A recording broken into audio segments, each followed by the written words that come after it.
Hello friends, welcome to Pushpa's kitchen. நம்ம கிச்சனில் இன்றைக்கி என்ன பார்க்க போகிறோம் தெரியுமா? அருமையான உடச்சி ஊற்றின முட்டை குழம்பு தாங்க. இந்த குழம்பு ரொம்ப நல்லா இருக்குங்க. சப்பாத்தி பூரிக்கெலாம் அருமையாக இருக்கும். இட்லி தோசைக்கெலாம் சொல்லவே வேண்டாம். நான் நான்வெஜ் எடுக்காத நேரங்களில் நான் இந்த மாதிரி தான் குழம்பு வச்சு சாப்பிடுவோம். ரொம்ப நல்லாயிருக்கும். வாங்க இந்த குழம்பு எப்படி செய்கிறதுன்னு பார்க்கலாம். முட்டை குழம்பு செய்கிறதுக்கு முதல்ல ஒரு மிக்ஸி ஜார் எடுத்துக்கோங்க. அதில் அரை டீஸ்பூனுக்கு சோம்பு, சீரகம், மிளகு, கசகசா, 3 கிராம்பு, 2 ஏலக்காய், 3 முந்திரி பருப்பு, 1/4 மூடி தேங்காய், 4 சின்ன வெங்காயம் உரித்து சேர்த்துருக்கேன். இது எல்லாத்தையும் நல்லா அரைச்சிக்கிட்டு வந்துடலாம். இந்த அளவுக்கு நல்லா அரைச்சாச்சு.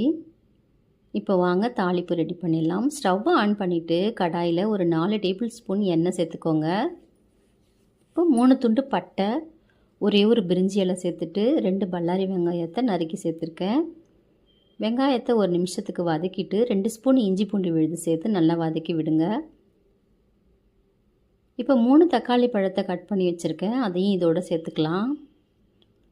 தக்காளி நல்லா வதங்கிறதுக்காக நம்ம கொஞ்சமாக சால்ட் உப்பு சேர்த்துக்கிறேன்.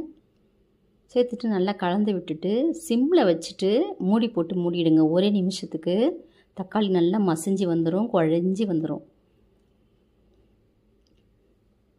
இப்போ ஒரு கையளவுக்கு புதினா இலையும் சேர்த்துக்கிறேன். தக்காளி ஓரளவுக்கு குழஞ்சி வந்துடுச்சு. இப்போ புதினா இலையை சேர்த்து நல்லா வதக்கி விடுங்க. இப்போ இதுக்கு தேவையான மசாலா பொருட்கள் என்னென்னு சேர்த்துக்கலாம். புதினா நல்லா வதங்கிடுச்சு.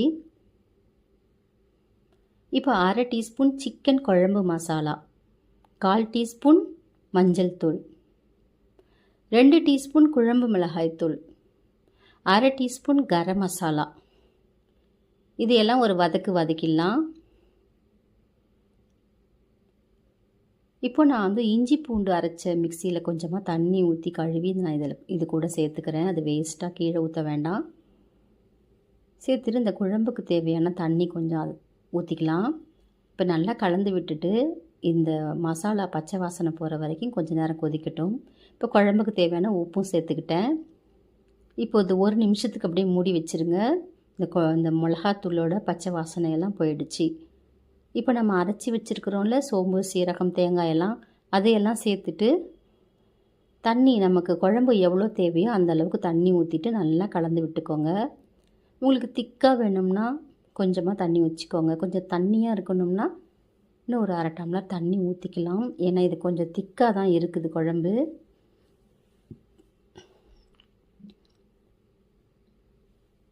டிஃபனுக்கெலாம் கொஞ்சம் தண்ணியாக இருந்தால் தான் நல்லாயிருக்கும். இப்போ இந்த அளவுக்கு திக்காக இருக்குது.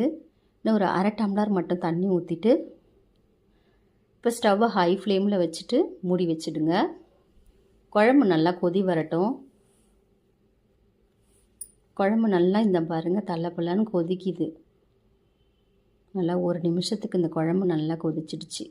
தேங்காய் ஊற்றின பிறகு ரொம்ப நேரம் கொதிக்க வைக்கக்கூடாது. இப்போ இந்த அளவுக்கு கொதித்ததுக்கப்புறமா இப்போ நம்ம என்ன பண்ணோன்னா ஸ்டவ்வை ஆஃப் பண்ணிடணும். ஆஃப் பண்ணிவிட்டு முட்டையை உடச்சி ஊற்ற வேண்டியதான். ஸ்டவ்வை ஆஃப் பண்ணிவிட்டு தான் நீங்கள் முட்டையை ஊற்றணும். இப்போ ஒரு முட்டையாக எடுத்து இந்த மாதிரி பவுலில் உடச்சி ஊற்றிக்கலாம். இப்போ குழம்புலையே அப்படியே நம்ம உடச்சி ஊற்றலாம். அந்த முட்டை ஓடு ஏதாவது சின்னதாக அதில் விழுந்துருச்சுன்னா அப்புறம் அது நம்ம குழந்தைங்களுக்கெல்லாம் கொடுக்கக்குள்ள அது ரொம்ப பிரச்சனையாயிடும்.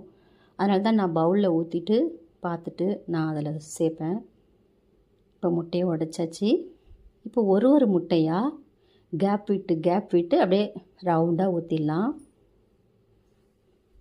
ஏன் ஸ்டவ்வை ஆஃப் பண்ணிவிட்டு முட்டையை ஊற்றுறோம்னா, குழம்பு கொதிச்சிக்கிட்டு இருக்கக்குள்ளேயே நம்ம முட்டையை ஊற்றினோம்னா எல்லா முட்டையும் பிரிஞ்சு ஓடிடும், தளன்னு ஆகிடும் குழம்பு. இப்போ இந்த மாதிரி ஊற்றுனீங்கன்னா முட்டை எங்கேயுமே நகராது, அப்படியே இருக்கும். நீங்கள் போட்ட முட்டையை அப்படியே எடுக்கலாம், அந்த மாதிரி இருக்கும் அந்த குழம்பு. இது அப்படியே முட்டையை போட்டுட்டு ஸ்டவ் ஆன் பண்ணி ஸ்லோவில் வச்சுட்டு மூடி போட்டுடுங்க. ஒரு நிமிஷம்தான். அதுக்குள்ளே பாருங்கள் இந்த குழம்பு திறந்து பார்த்து எப்படி இருக்குது பாருங்கள். ஒரு முட்டை கூட உடையலைங்க. எவ்வளோ நல்லா வந்திருக்கு பாருங்கள் முட்டை. இப்போ ஃபைனலாக கொத்தமல்லி இலையை சேர்த்துட்டு சூடாக சாதத்தை, நான் சாப்பாட்டுக்கு தான் செஞ்சேன் இந்த குழம்பு. ரொம்ப அருமையான சிக்கன் குழம்பை விட அதிக அளவுக்கு டேஸ்ட்டாக இருக்குங்க. நீங்கள் செஞ்சு பாருங்கள். நான்வெஜ் எடுக்காத நேரங்களில் இந்த குழம்பு வச்சு சாப்பிடுங்க. ரொம்ப நல்லாயிருக்கும். மெயினாக சப்பாத்திக்கெலாம் இந்த குழம்பு ரொம்ப நல்லாயிருக்குங்க. ட்ரை பண்ணுங்கள். ஓகே ஃப்ரெண்ட்ஸ், நம்ம சேனலுக்கு சப்போர்ட் பண்ணுங்கள், சப்ஸ்கிரைப் பண்ணுங்கள். மறக்காமல் சப்ஸ்கிரைப் பண்ணிட்டுங்க. இனி அடுத்த வீடியோவில் பார்க்குறேன். பாய். குழம்பு எவ்வளோ கலர்ஃபுல்லாக இருக்குது. கண்டிப்பாக இந்த குழம்பு வச்சு சாப்பிட்டு பார்த்துட்டு எப்படி இருந்துச்சுன்னு எனக்கு சொல்லுங்கள். பாய் பாய்.